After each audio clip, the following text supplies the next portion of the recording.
mesdemoiselles, messieurs, chers internautes, bonjour et bienvenue sur Salvation Light Diffusion. Vous venez de suivre le culte qui a été, ma foi, riche de par le thème qui a été développé en cette matinée. Nous revenons donc à vous à cette heure pour vous faire part en quelques lignes du résumé de cette riche parole qui nous a été dispensée en cette matinée par la voix du pasteur Augustin Proga. Le thème de la parole de ce jour était les douleurs de l'enfantement. Le texte de base, celui de Jean chapitre 16, du verset 16 au verset 22. Selon le prédicateur du jour, enfanter, c'est accoucher, faire naître ou alors produire. Chaque chrétien, donc, devrait s'attendre à affronter ces douleurs de l'enfantement, qu'il le veuille ou pas, mais surtout les affronter sans murmure ni plainte.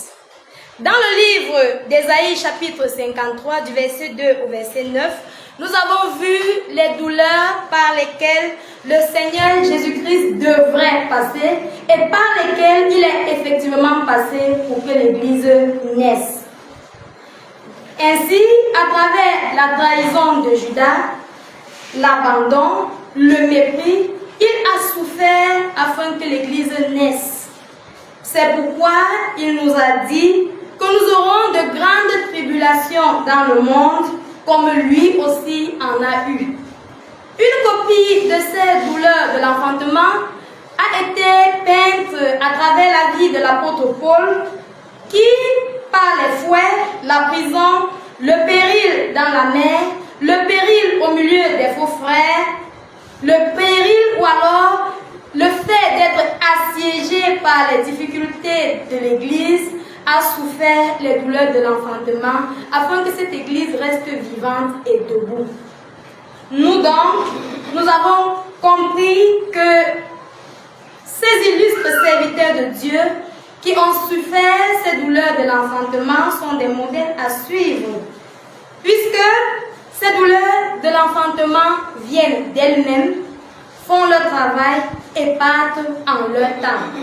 Inutile donc de se plaindre de son frère ou encore moins de juger Dieu, puisqu'elles viendront, que nous le voulions ou pas. Chercher à s'en débarrasser, chercher à écouter les douleurs de l'enfantement dans sa vie, serait nulle autre chose que quitter la voie de Dieu. Or, il nous a été dit, selon le prédicateur de ce jour, que croire en Jésus-Christ est égal à croire aux douleurs de l'enfantement, telles que décrites dans le livre de Matthieu, chapitre 24, du verset 7 au verset 10. Ces douleurs de l'enfantement viendront non seulement du monde, mais aussi de l'intérieur, donc des frères. Or, le chrétien ne devrait pas perdre sa charité à cause de la pression de ces douleurs d'enfantement. Le prédicateur du jour nous a donc exhorté à utiliser notre charité comme le barème ou alors le thermomètre de notre foi. Selon que si notre charité venait à baisser, nous serions par la même occasion en train de perdre la foi.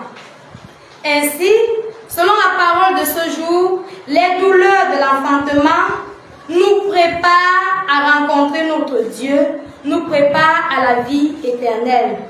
Tout compte fait, les douleurs de l'enfantement se supportent sans pensée de vengeance, encore moins une préparation à la riposte. Car, selon la parole de Dieu que nous avons reçue, quand bien même le chrétien se retrouverait face aux autorités, face aux juges, face à la justice, à cause de l'évangile, le Saint-Esprit lui donnera à l'heure même la parole appropriée. Sur ce, nous vous disons merci de nous avoir suivis et nous vous souhaitons une bonne dégustation de cette parole que vous venez de recevoir et dont le résumé vient de vous être présenté. Bon dimanche et à dimanche prochain, si Dieu nous le permet.